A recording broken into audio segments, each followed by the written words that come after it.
Assalamualaikum warahmatullahi wabarakatuh.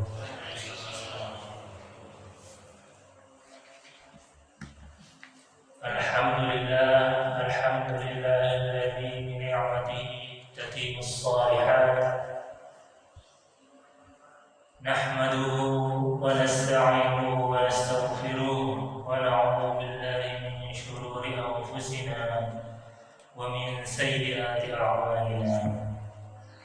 Man yahdihillahu fala mudilla lahu wa man yudlil fala hadiya lahu. Asyhadu an la ilaha illallah wahdahu la syarika lahu wa asyhadu anna Muhammadan 'abduhu wa rasuluh. Allahumma shalli wa sallim 'ala nabiyyina Muhammad wa 'ala alihi wa ashabihi ajma'in. Rabbi shrah li sadri wa yassir li amri wa hlul 'uqdatam min lisani yafqahu qawli. Amma ba'du. Alhamdulillah, pada pagi ini kita bisa berkumpul di sini dalam rangka bukan belajar, saling berbagi pengetahuan, karena di sini mungkin ada yang lebih paham dari saya tentang hadis, tapi saya ditugaskan, diamanahkan oleh Pak Arif, Ketua DKM, untuk mengisi sementara waktu mungkin ya. Nanti kalau ada yang lebih berkompeten dari saya, maka itu yang akan menggantikan dari saya. Pada pagi ini saya akan membawakan kitab sederhana. Kitab ini kitab yang cukup lawas sebenarnya. Jadi itu bukunya itu sangat kecil, jadi ini sudah sama terjemahannya. Kitabnya pengarangnya itu namanya Abu Syuja, makanya terkenalnya itu disebut dengan mata Abu Syuja. Kalau kita lihat penulisnya, Abu Syuja ini lahir pada tahun 430-an. Jadi itu udah lahir 1000 tahun yang lalu gitu. Tapi sampai saat ini itu di berbagai kajian itu masih dipakai gitu. Bahkan Abu Syuja ini tergolong lebih senior dari penulis kitab yang dibawakan oleh Ustaz Fatur, yaitu Imam An-Nawawi. Karena Imam An-Nawawi itu lahir tahun 600-an, 630-an. Tapi Abu Syuja ini lahir tahun 430-an, jadi 200 sebelum Imam An-Nawawi lahir. Sekilas tentang, karena ini kajian kitab yang dipesankan saya itu kajian kitab. Biasanya itu kalau diadakan dalam kajian kitab itu biasanya menjelaskan itu siapa penulisnya. Jadi saya akan mencoba menjelaskan biografi secara singkat penulis dari kitab ini, Abu Syuja. Jadi Abu Syuja ini lahir di Basra. Basra itu sekarang di dekat Baghdad. Baghdad pada zaman saat itu menjadi sebenarnya itu di Irak, sebenarnya bukan di pusat pemerintahan Islam pada waktu itu ada di Irak, tepatnya di Kufah. Jadi itu masih satu, kalau sekarang itu satu negara. Basra sama Baghdad itu bertetangga. Jadi kalau Basra itu ke arah timur dari Kufah. Dia itu lahir di Basra, tapi kakeknya itu lahirnya di Iran, di Asfahan. Makanya kunyahnya itu namanya Abu Syuja al-Asfahani. Abu Syuja ini nawasinya adalah Ahmad. Abu Syuja, kalau kita jelaskan artinya Syuja itu kan pemberani. Jadi itu dia itu terkenal sama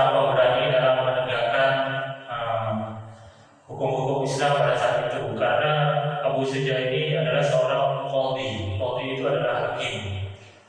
Hakim yang digaji sama negara. Jadi dia itu mempelajari fikih Imam Syafi'i itu dan mengajar di sana selama 40 tahun. Setelah setelah agak senior, agak tua gitu, dia pindah ke Madinah. Dia di sana itu berubah hidupnya, misalnya dari qadhi yang digaji negara dengan harta yang cukup besar, tapi di Madinah dia itu mengabdi ke Masjid Nabawi. Di Masjid Nabawi dia itu di beberapa buku itu dijelaskan bahwa dia itu tugasnya itu menyalakan lampu. Karena kalau lampu tidak seperti sekarang yang tinggal ceklek saja gitu. Tapi kalau dulu itu kan lampunya masih pakai api gitu. Jadi satu-satu gitu. Dan dia itu tukang penggelar karpet di sana. Bukan karpet mungkin kalau sekarang mirip-mirip karpet lah gitu. Dan meninggal di sana itu sampai umurnya cukup panjang. Ada yang bilang itu sampai 155 tahun. Itu sejarah singkat dari Matan Abu Syuja. Yang kita bahas sekarang itu masalah fikih. Fikih itu terkenalnya kita itu identik dengan perbedaan. Sebenarnya tidak hanya fikih yang banyak perbedaan. Sebenarnya di ilmu-ilmu lain, ilmu syariat maupun di ilmu-ilmu umum yang lain itu selalu ada perbedaan pendapat. Baik di ilmu Al-Quran, ilmu hadis, ada yang satu melemahkan hadisnya, ada yang satu mensahihkan. Kalau di Al-Quran itu misalkan Al-Fatihah, ada yang bilang Al-Fatihah itu bagian dari misalkan di surat Al-Fatihah itu ada yang bilang itu Bismillah itu merupakan bagian dari Al-Fatihah, ada yang bilang itu bukan. Maka tidak hanya cuma ranah fikih saja yang banyak perbedaan pendapat. Perbedaan pendapat ini sebenarnya itu sudah dimulai sejak Rasulullah itu ada. Jadi zaman sahabat itu sudah ada perbedaan. Salah satu contohnya itu yang terkenal itu saat sahabat Nabi itu disuruh oleh Nabi itu untuk pada saat pulang dari perang Ahzab itu atau perang Khandaq itu, Rasulullah itu menyuruh para sahabatnya lagi untuk segera ke Bani Quraidah dan suruh jangan sholat asar sampai di Bani Quraidah. Bani Quraidah itu di tempatnya Bani Quraidah itu sangat jauh. Ada beberapa sahabat tuh yang sampai Isya itu baru nyampe di sana. Jadi di sana itu jadi pada waktu perjalanan itu pada saat waktu asar itu pada bingung para sahabat itu. Ada yang sholat asar perjalanan dan itu menyelisih pendapat perintah Nabi. Ada yang menuruti perintah Nabi. Jadi itu sholat di Bani Quraidah itu sholat asarnya itu pada waktu Isya. Jadi ini perbedaan para sahabat. Setelah mengetahui hal ini, ternyata para sahabat itu tidak membenarkan yang satu dan tidak membenarkan yang lain. Dua-duanya itu dibenarkan dan dibiarkan. Jadi itu perbedaan para sahabat. Kalau kita mengacu ke tabi'in berikutnya itu kan, setelah Nabi Muhammad meninggal itu kan para sahabat menyebar ke seluruh negeri Islam yang ditundukkan oleh pasukan Islam, misalkan ke Syam, terus ke Irak, ke Afrika, ke Mesir gitu. Jadi para sahabat Nabi itu banyak berpindah gitu. Kalau istilah sekarang itu berdiaspora. Jadi kalau kita lihat pada awalnya itu pusat pemerintahan Islam itu ada di Madinah itu. Jadi pada sahabat Nabi itu selain berdiaspora tetap ada yang di Madinah itu. Kalau di Madinah itu yang menetap di sana itu adalah Ibnu Umar dan Zaid bin Sabit itu. terus dia punya murid namanya Nafi, terus punya murid lagi namanya Imam Malik gitu. Itu di Madinah. Kalau di Mekah itu ada Ibnu Abbas. Ibnu Abbas itu punya murid Sufyan Uyainah. Terus punya murid lagi, itu salah satu murid itu Imam Syafi'i gitu. Terus kalau di Basrah atau Kufah gitu kan, kalau nggak salah di Kufah ada sahabat yang terkenal itu Ibnu Mas'ud gitu. Dia itu punya murid tabi'innya itu namanya Ibrahim An-Nakhai gitu. Ibrahim An-Nakhai itu punya murid namanya Imam Abu Hanifah gitu. Jadi masing-masing kota itu kalau walaupun sama-sama sahabat Nabi yang dididik oleh Nabi langsung gitu kan, setelah dia menyebar di masing-masing kota, ternyata dia itu punya murid-murid dan akhirnya itu tumbuh berbagai aliran fikih di sana. Jadi kalau di Baghdad itu, di Kufah itu ada tabi'in Abu Hanifah yang terkenal dengan Imam Hanafi. Kalau di Madinah itu tabi'innya itu Imam Malik yang terkenal dengan mazhab Maliki. Kalau Imam Syafi'i yang kita bahas pada kitabnya yang akan kita bahas, bukan kitabnya, mazhabnya yang akan kita bahas pada kali ini itu, dia itu gabungan karena dia berkelana. Jadi di Mekah dia ada pertamanya kali dia menuntut ilmu di Mekah, terus menuntut ilmu ke Imam Malik di Madinah, terus dia itu pergi ke Kufah juga itu, tapi tidak berguru dengan Imam Abu Hanifah langsung karena pada saat itu Imam Abu Hanifah sudah meninggal. Jadi dia itu berguru kepada muridnya Imam Abu Hanifah. Jadi Imam Syafi'i itu lama di sana di Irak, dan setelah menuju akhirnya itu dia pindah ke Mesir. Jemaah rahimahullah, itulah sebenarnya sejarah salah satu kenapa itu fikih itu berbeda-beda coraknya di masing-masing kota.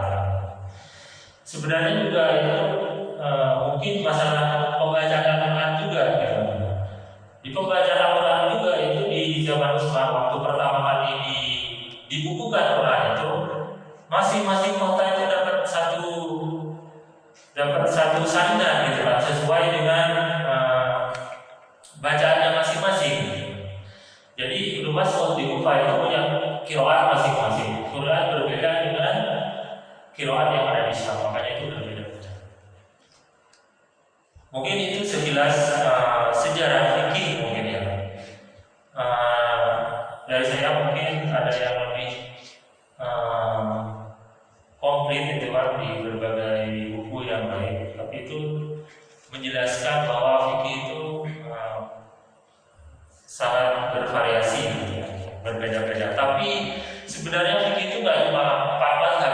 Dulu pada waktu sebelum ada mazhab itu masing-masing sahabat itu seolah-olah punya mazhab sendiri gitu kan ya. Tapi tergantung muridnya itu mengembangkan apa tidak gitu. Jadi sampai sekarang itu yang established yang teruji kaidah fikihnya itu cuma ada 4 gitu. Jadi yang pertama itu Imam Abu Hanifah, yang kedua itu Imam Malik, yang ketiga itu Imam Asy-Syafi'i, yang terakhir itu Hambali. Dalam kajian ini saya memilih mazhab Syafi'i karena memang sebagian besar di Indonesia itu mazhabnya Imam Syafi'i.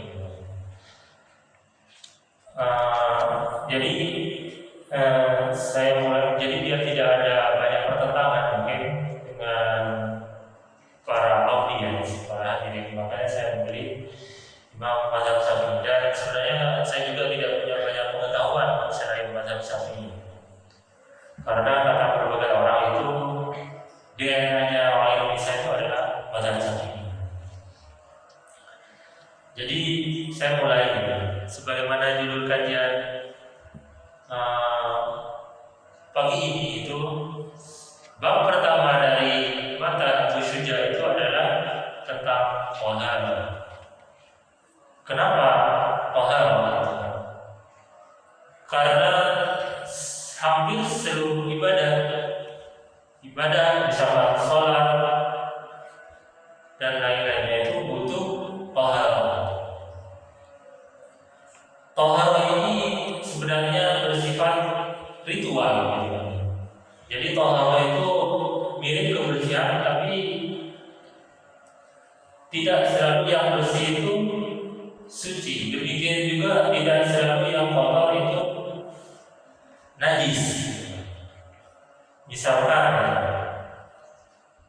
lumpur itu bagi sebagian orang itu kotor.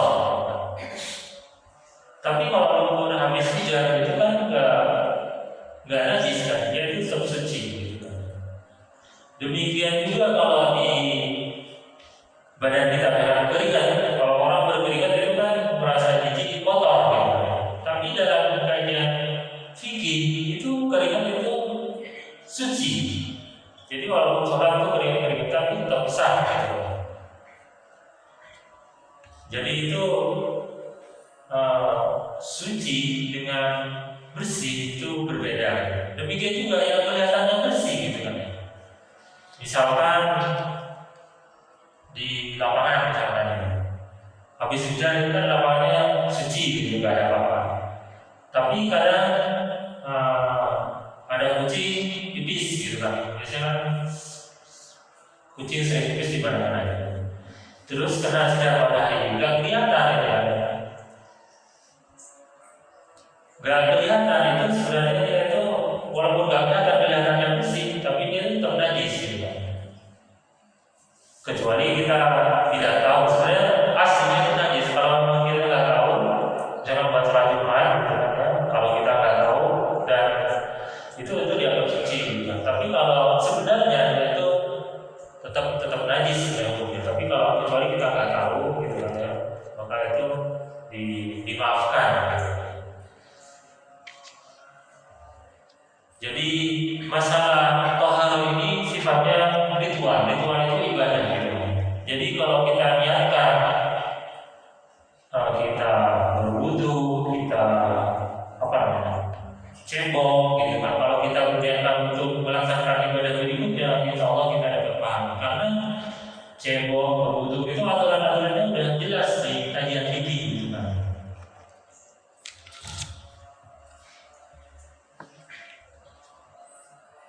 Kita masuk ke kitabnya.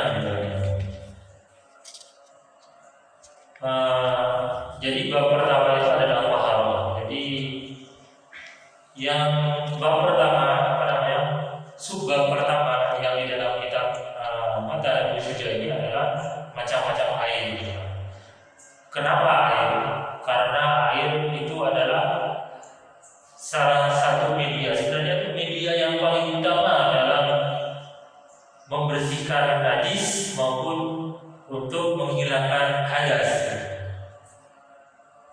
Jadi sebenarnya air itu yang dimaksud tohara itu sebenarnya nggak cuma dari najis saja. Jadi itu kajiannya itu dalam membersihkan hadas, dalam menghilangkan hadas. Jadi kalau orang pipis atau kentut gitu kan, dia itu berhadas atau sesudah haid gitu kan, yaitu hadas besar. Jadi itu yang ada dalam bahasa tohara. Jadi langsung saja dengan macam-macam air gitu kan. Kalau kita baca kitabnya itu al-miyahul lati yajuzu biha tathhir sab'iyah. Air yang boleh digunakan bersuci itu ada 7 macam. Jadi kata Abu Suja itu ada 7 macam. Sebenarnya ini bukan pembatasan ya, bukan hanya 7 ini, sebenarnya masih banyak. Jadi menyebutkan contoh-contoh di sini itu sebagai gambaran saja. Jadi air yang bisa untuk bersuci, untuk dijadikan tohara, menghilangkan najis dan mengangkat hadas itu ada 7 macam. Yang pertama itu adalah ma'us samai, jadi air hujan. Yang kedua adalah ma'ul bahri, air laut. tiga, ma'un nahri, air sungai. Jadi air sungai itu masuk di sini gitu kan. Tapi harus kita kaji ulang kalau air sungai sekarang itu seperti apa gitu. Misalkan sungai di samping kita itu apakah masih bisa digunakan apa tidak gitu kan. Kalau misalkan sungai Ciliwung kalau di kota Jakarta itu kan sudah hitam gitu.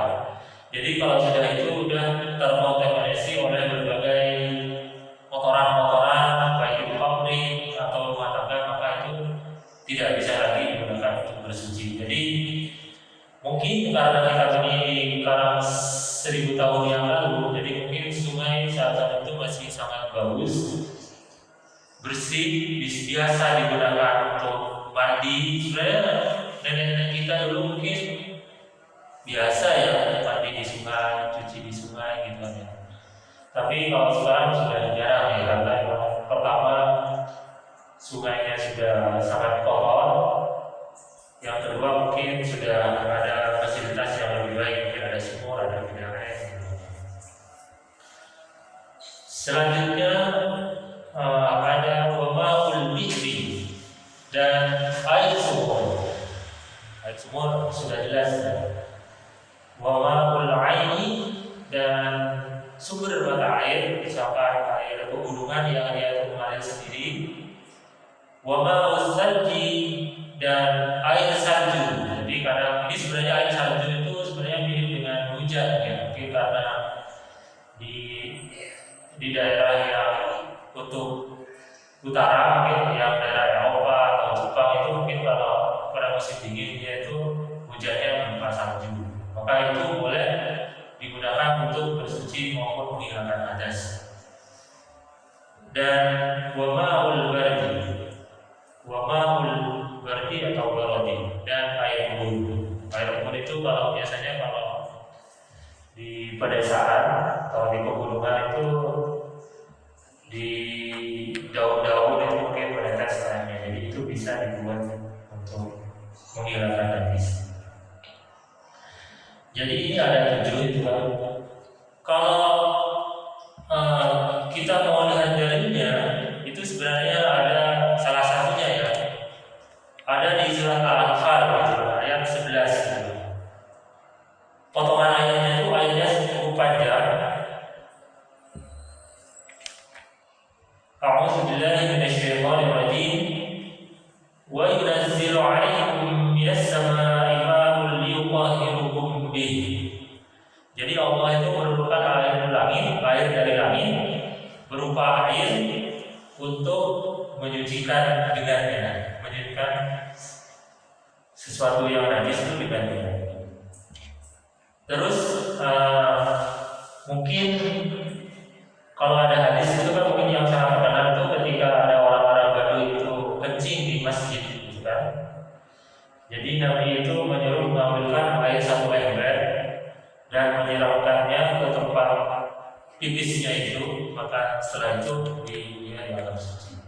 Jadi ini salah satu hadis yang menunjukkan dalil bahwa media dalam membersihkan najis dan menghilangkan hadas itu adalah berupa air.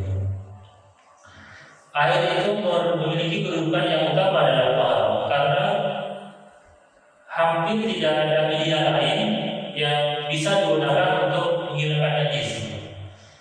Jadi misalkan kalau kita kena kotoran ayam misalkan, kalau nggak ada air pakai apa misalkan? Kalau dalam mazhab Syafi'i itu dia itu harus pakai air gitu.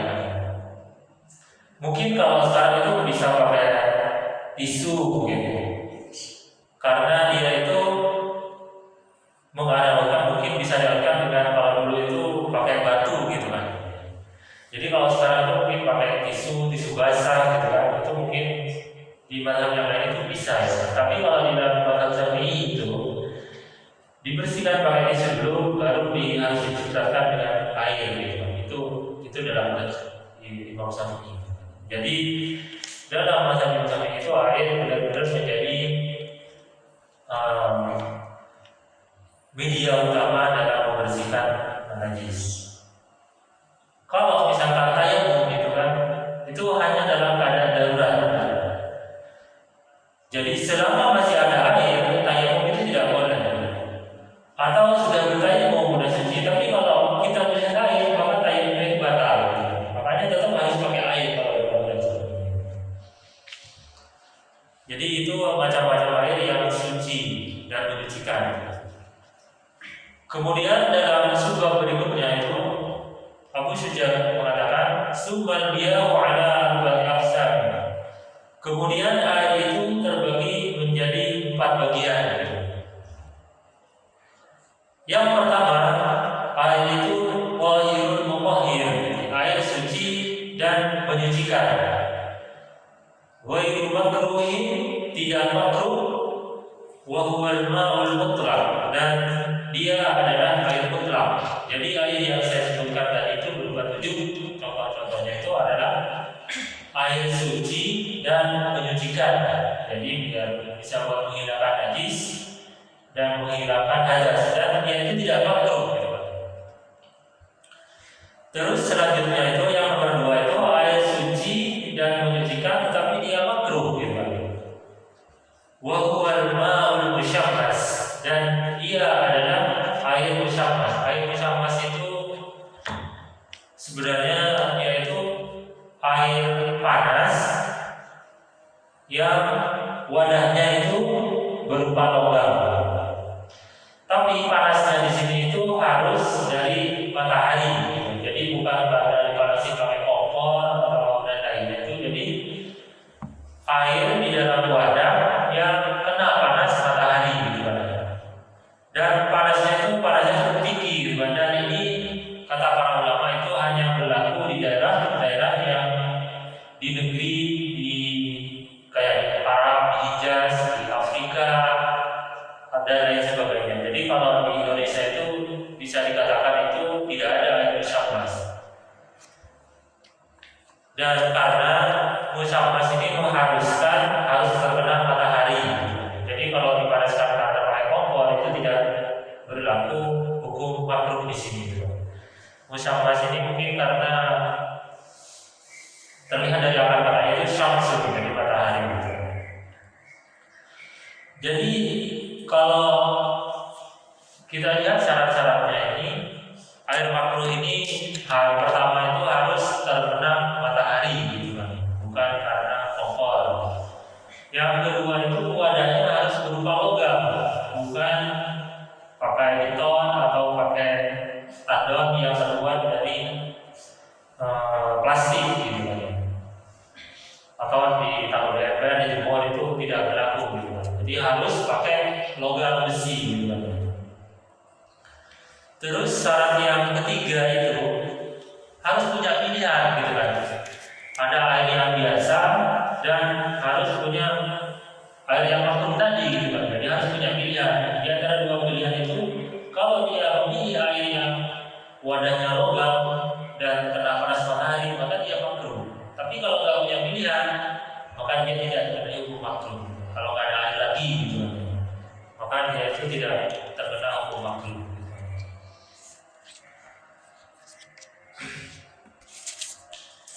Terus selanjutnya itu yang jenis yang kedua. Jadi yang pertama itu air suci dan menyucikan dan tidak makruh. Terus yang kedua itu air suci menyucikan tapi makruh gitu kan.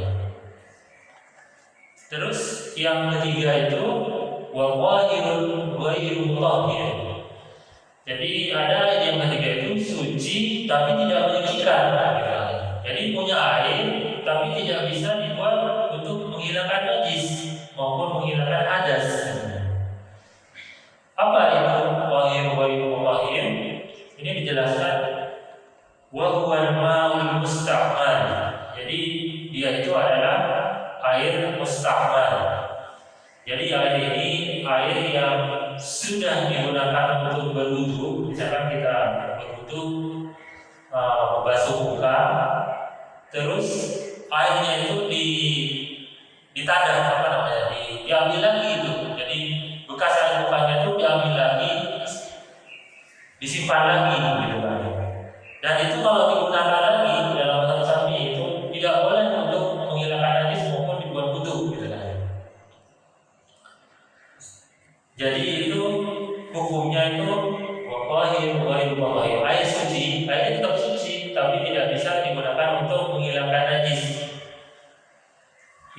yang pertama. Jadi maksudnya itu suci dan tidak menyucikan itu ada dua sebenarnya. Jadi air mustakmal, jadi dia air suci tapi tidak menyucikan. Jadi itu air bekas sebenarnya, air bekas wudhu yang ditanah tadi, mungkin karena kondisi kekurangan air. Terus yang kedua itu air suci yang tidak menyucikan itu adalah wal mutawayyiru bima khalaqahu min al-qahirat.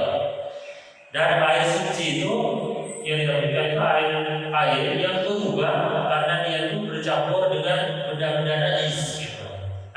Dengan benda-benda suci. Misalkan kita punya air satu ember gitu. Terus kita iseng-iseng kasih pewarna makanan gitu kan. Jadi warnanya berubah, makanya statusnya itu air tetap suci. Kalau mau diminum boleh gitu kan. Tapi dia itu tidak bisa menyucikan, tidak bisa buat wudhu, tidak bisa buat menghilangkan najis gitu kan. Itu salah satunya. Terus misalkan kita punya air dalam satu gelas gitu.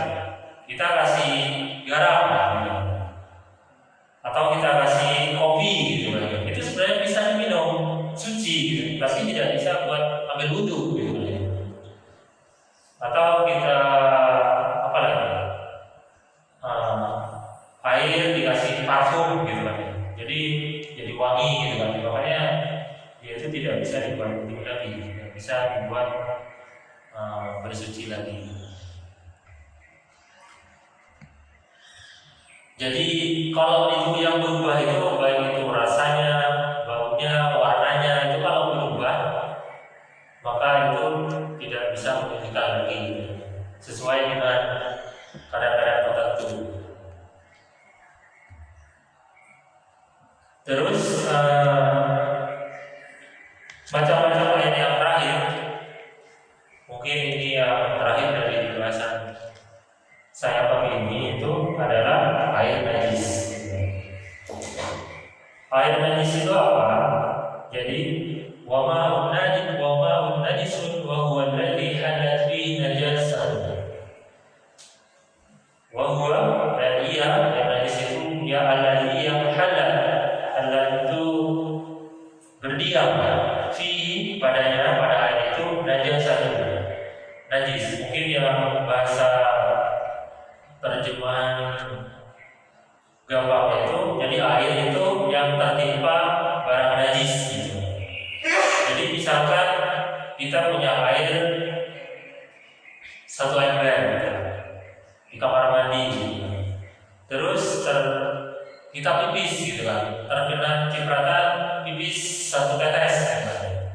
Maka itu di dalam madhab Syafi'i itu dihukumi najis, walaupun dia itu tidak berubah warnanya, rasanya maupun baunya. Jadi kenapa dia itu najis? Karena kata Imam dalam mazhab Syafi'i itu dia dijelaskan di sesudahnya. Wa huwa dunal qullatain, karena dia itu tidak sampai 2 bulan. Jadi kalau kita punya air dari itu sama ember kena cipratan najis atau kena benda najis lainnya, seperti pipis itu, dan dia itu cuma satu ember, tidak sampai 2 bulan, maka dia itu dihukumi najis. Mungkin pertanyaan selanjutnya itu 2 bulan itu seberapa? 2 bulan kalau ukuran bulan itu ukuran volume gitu. Jadi kalau sekarang itu kira-kira 200, ada yang bilang 200 liter, ada yang bilang 270 liter, ada yang bilang 300 liter gitu. Ulama itu berbeda pendapat. Tapi kurang lebih itu 2 bulan itu tidak begitu banyak. Jadi kalau kita buat tempat berupa kubus gitu kan, sisi-sisinya itu hanya 60 cm. Jadi kalau di musola di masjid ini itu 2 tehan ini udah 80 meter, 80 cm. Jadi itu 1,5 tehan ini itu udah 2 bulan. Jadi itu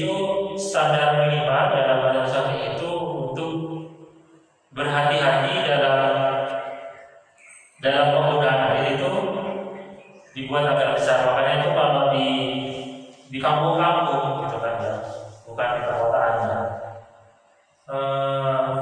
Kamar mandinya itu, bak mandinya itu pasti besar-besar gitu. Mungkin karena ini gitu, dia itu sangat besar. Mungkin dia itu berhati-hati mungkin ya. Atau di pesantren-pesantren itu dia itu kamar mandinya itu besar-besar. Di pesantren-pesantren dulu ya, mungkin kalau pesantren sekarang udah berbeda ya kamarnya. Jadi itu mungkin berhati-hati agar tidak terkena najis. Jadi kalau pasang sami, jadi kalau airnya sedikit terkena najis, walaupun dia tidak berubah rasanya, warnanya, baunya, maka itu dihukumi najis oleh ulama besar. Itu najis yang pertama. Atau najis yang kedua, aukana ulatani fatawiyah, atau ada air buah air yang banyak itu, tapi dia berubah karena adanya najis gitu. Jadi misalkan kita punya toran itu biasanya kalau di desa kita itu ada yang 1000 liter. 1000 liter itu sudah jauh melebihi dari 2 bulan. Tapi kalau kita ada najis, misalkan dikasih pisang, dikasih pipis 2-3 gayung misalkan. Terus airnya itu walaupun dia cukup banyak, terus berubah rasanya, misalkan bau pipis gitu kan, makanya dia itu tetap dihukumi najis walaupun dia banyak gitu kan.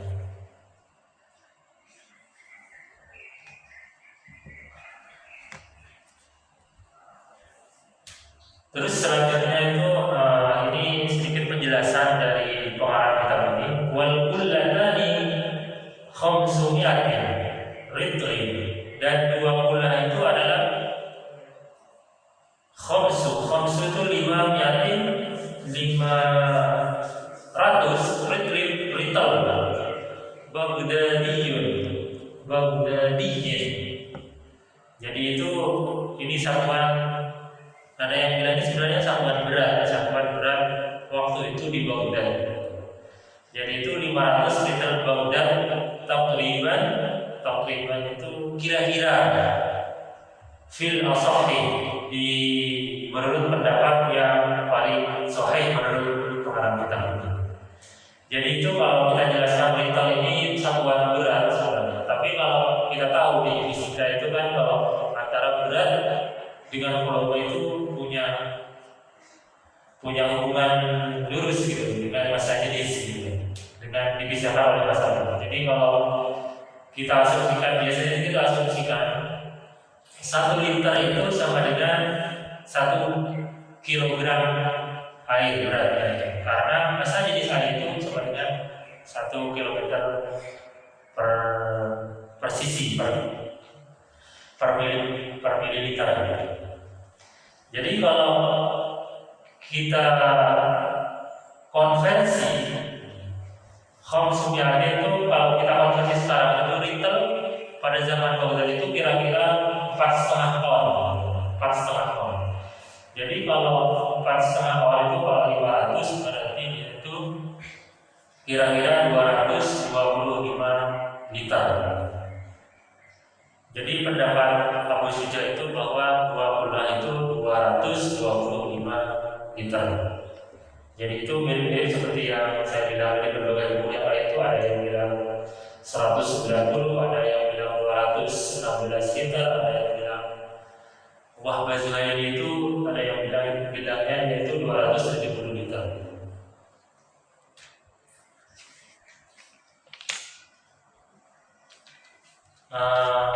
Bab macam-macam air sudah selesai dalam kitab ini. Kalau ada pertanyaan atau sanggahan silakan dari saya cukupkan sekian dulu karena memang cuma saya membahas macam-macam air. Kalau selanjutnya mungkin kita lanjutkan mingguan. Wassalamualaikum warahmatullahi wabarakatuh.